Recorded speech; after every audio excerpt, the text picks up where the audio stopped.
Hey everyone, this is Josh from before, and today I'm here with McFarlane Toys DC Multiverse Dark Knight Trilogy, Gold Label Trilogy. We've got Bank Robber Joker, Bane with a soft goods coat, and whatever the hell this is. These were sent over to review by our friends at McFarlane Toys, and we sure appreciate them sending these over, because if they hadn't, I probably never would have seen them. These were available at SDCC, and are available now through McFarlaneToystore.com, but only as a 3-figure bundle, coming in at a whopping $90 or $30 per figure. And I really don't like being forced to pay $30 for this. So let's take a closer look at these, and since they are almost entirely repainted, retooled, reused pieces, we're just going to focus on what is new, and you can refer back to the original reviews of these figures for a more in-depth look. FYI, some of the shots you're seeing right now are using some accessories and hands that don't come with the figures themselves. So if you're interested in picking these up, pay attention to what is actually coming in the box. All right, let's go. First up, Sonar Vision Joker, based on the 12 seconds of The Dark Knight when Batman is using his sonar, surveillance, Patriot Act, civil rights violation machine, and he sees everything with a bluish night vision kind of look. Now, while this is the very definition of a stupid repaint that nobody asked for, I gotta admit he does look kind of cool in hand. The translucent plastic is pretty fun. It's definitely an interesting novelty, and he's almost entirely translucent from top to bottom. You can see right through the soft rubbery jacket, and it's kind of fun. Lots of white dry brush highlights on the front here, some light blue paint on the face. I really don't hate it. And while this is most likely unintentional, he ends up looking like a Force Ghost, which actually makes it funnier. Heath Ledger, gone too soon, dearly missed, but I can't help but get a bit of a laugh out of Force Ghost Joker. Next up is Jacketed Bane, and this one is actually the most fun of the bunch. I'm never going to be the guy asking for soft goods, capes, and clothing. Generally, I'm going to prefer sculpted plastic because it matches the rest of the figure. It's got a more cohesive look, but this fur-lined coat is actually really delightful to play with. It's not perfect in terms of overall appearance and tailoring, but a genuine effort was made here. It was not phoned in. Ultimately, I imagine the issue boils down to just lack of experience with manufacturing soft goods, especially something as complex as this coat.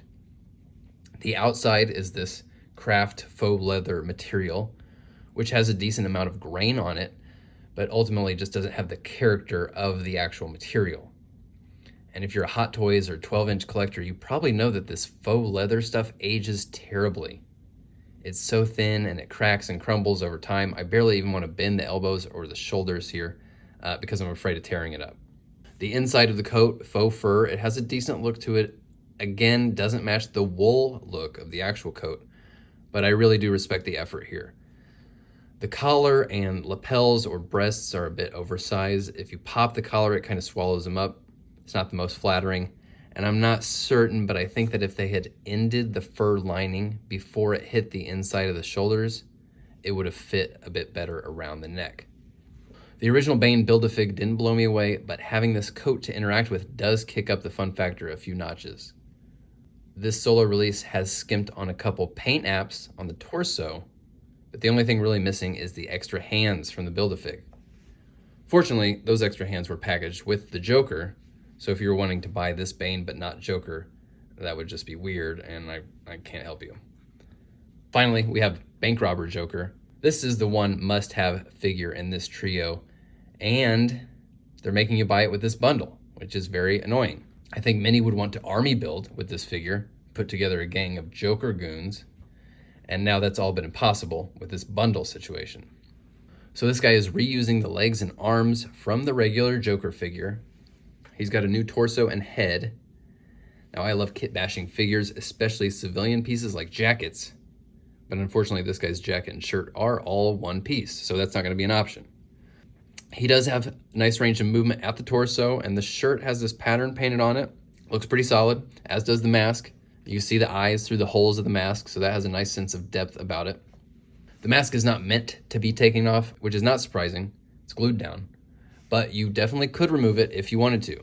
I do want to take it off, and I would if I was able to army build with this figure and have an extra or two but sadly it is behind a bundle paywall, so it would cost $90 to get a second one from McFarlane Toy Store. That's a bad deal. He comes with a pair of extra hands, the extra right hand being almost exactly the same as the one that's already on the figure, which is weird. And he's got a left fist, although I'd kind of prefer gesture hands. He also has an unmasked Joker head, which also looks very good on the figure. It is the exact same head as the regular Joker figure. I'm going to hook him up with a gun from McFarlane's weapon pack and give him what he really should have come with, a duffel bag. This bag came with one of McFarlane's Cyberpunk figures. It doesn't fit in his hand perfectly, and this hand is so damn loose on the peg, I can just pop it off with minimal effort, and I don't mean that in a good way. But this guy's going to make an excellent addition to my collection of Joker goons. Slowly but surely, I'm putting together some henchmen for my main arch villains. Here's a little Joker gang. I've got a generic hoodie punk, the Drophead Robber from Matt Reeves, the Batman, which I custom made, some more customs, Sky Escape Joker and Bob the Goon, and Harley, Fortnite Kit Bash. And I really love seeing this collection of rogues from the Nolanverse. We just need Ra's al Ghul and Catwoman. Plus, I would love to see a Batman Begins Batsuit figure. The Dark Knight figures, they're hit or miss in some spots, but overall, this is a great corner of the DC Multiverse line. This bundle is still available on McFarlane Toy Store if you're thinking about picking them up. That's going to be up to you, whether it's worth it or not. Thanks again to McFarlane Toys for sending these over for review. I will catch you all next time. Peace out.